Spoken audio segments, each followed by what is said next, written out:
안녕하세요. 이번 시간에는 모성보호제도와 직장 내 성희롱, 직장 내 괴롭힘에 대해 함께 알아보겠습니다. 모성보호제도에 대해 임신기, 출산기, 육아기로 나눠서 살펴볼 수 있는데요.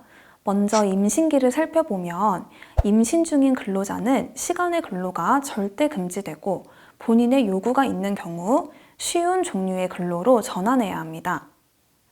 또 산후 1년 미만인 경우에는 1일 2시간, 1주 6시간, 1년 150시간을 초과하는 시간의 근로가 금지됩니다. 임산부에 대해서는 야간 휴일 근로가 원칙적으로 금지되고 임신 중인 여성의 경우 본인의 명시적인 청구가 있고 근로자 대표와 협의, 고용노동부 장관의 인가가 있는 경우에 가능하고 산후 1년이 지나지 않은 여성의 경우 해당 근로자의 동의와 근로자 대표와의 협의, 고용노동부 장관의 인가가 있으면 가능합니다. 임신 12주 이내 또는 36주 이후에 근로자에게는 1일 2시간의 근로시간 단축 청구권이 보장되고 사용자는 근로시간 단축을 이유로 임금을 삭감할 수 없으므로 유급으로 근로시간 단축이 인정되는 것으로 볼 수 있습니다. 출산기에는 대표적으로 출산 전후 휴가가 있습니다. 사업장에서는 임신 중인 근로자에게 출산 전후를 포함해 90일 이상의 휴가를 부여해야 되고 이때 출산 후 휴가 기간이 반드시 45일 이상이 되도록 해야 합니다. 출산 전후 휴가는 재직기간 상관없이 출산하는 모든 근로자에게 부여해야 한다는 점을 참고해 주시고요. 배우자 출산 휴가는 근로자가 배우자의 출산을 이유로 휴가를 청구하는 경우 부여하는 휴가를 말하는데요. 10일의 유급휴가를 부여해야 하고 1회에 하나여 분할하여 사용이 가능합니다.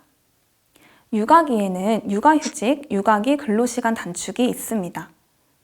만 8세 이하 또는 초등학교 2학년 이하의 자녀를 둔 근로자가 자녀 양육을 위해 휴직, 근로시간 단축을 신청하는 경우 허용해야 되고 계속 근로기간이 6개월 미만인 경우에는 거절할 수 있습니다. 육아휴직 후 복직하는 경우 휴직 전과 같은 업무 또는 같은 수준의 임금을 지급하는 직무로 복귀시켜야 한다는 점을 꼭 참고해 주시기 바랍니다.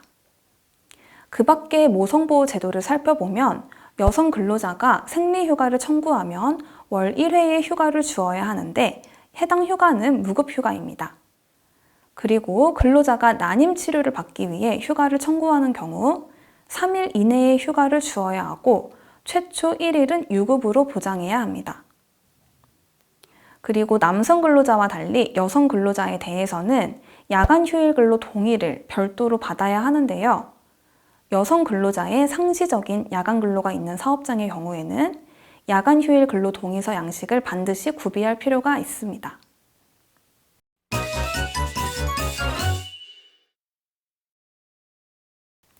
다음으로 직장 내 성희롱인데요.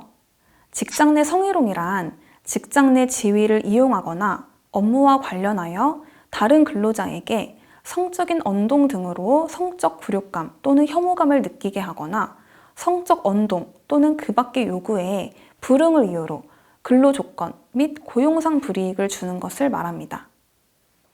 성희롱 여부 판단 시 행위자의 의도는 고려되지 않는다는 점 꼭 기억해 주시기 바랍니다. 직장 내 성희롱의 대표적인 유형은 남녀고용평등법에서 정하고 있는 육체적, 언어적, 시각적 성희롱이 있으며 그 밖에 사회통념상 성적 굴욕감 또는 혐오감을 느끼게 하는 것으로 인정되는 언어나 행동을 포함하여 포괄적으로 인정하고 있습니다. 직장 내 성희롱 관련해서 사업주의 의무가 중요한데요.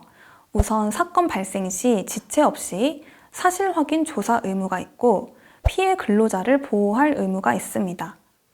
조사 결과 성희롱으로 판단되면 행위자에 대한 징계 등의 조치를 해야 되고 피해 근로자, 신고자에 대한 불리한 처우를 해서는 안 됩니다.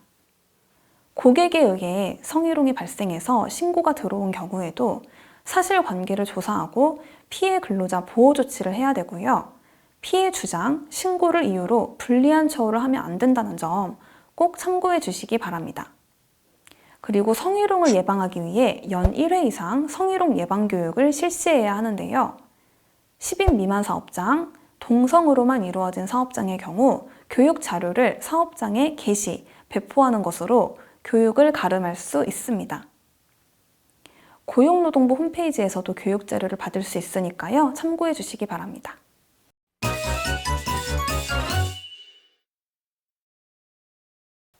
직장 내 괴롭힘으로 넘어가겠습니다. 직장 내 괴롭힘이란 직장에서의 지위 또는 관계 등의 우위를 이용해서 업무상 적정 범위를 넘어 신체적, 정신적 고통을 주거나 근무 환경을 악화시키는 행위를 말하는데요. 업무 수행 중이 아니더라도 업무 수행에 편승하였거나 업무 수행을 빙자하여 발생하였다면 업무 관련성이 인정될 수 있다는 점을 꼭 참고해 주시고요. 성희롱과 마찬가지로 행위자의 의도와 관계없이 어떤 행위로 인해 신체적, 정신적 고통을 느꼈거나 근무 환경이 악화되었다면 직장 내 괴롭힘으로 인정될 수 있다는 점 확인해 주시기 바랍니다. 직장 내 괴롭힘이 발생한 경우 성희롱 사건 발생 시와 같이 사업주의 조사 의무가 있고 조사 기간 동안 피해, 신고 근로자 보호, 조사 결과 괴롭힘으로 판단된 경우 행위자에 대한 조치 등이 필요합니다. 직장 내 괴롭힘을 예방하기 위해 연 1회 이상 교육 등 예방 활동을 실시해야 됩니다. 직장 내 성희롱에 관한 남녀고용평등법 규정이 모든 사업장에 적용되는 것과 달리 직장 내 괴롭힘에 관한 근로기준법 규정은 5인 이상 사업장에 대해 적용되는 점 함께 참고해 주시기 바랍니다. 이번 시간은 모성보호제도, 직장 내 성희롱, 직장 내 괴롭힘에 대해 살펴보았습니다. 다음 시간에 또 뵙겠습니다.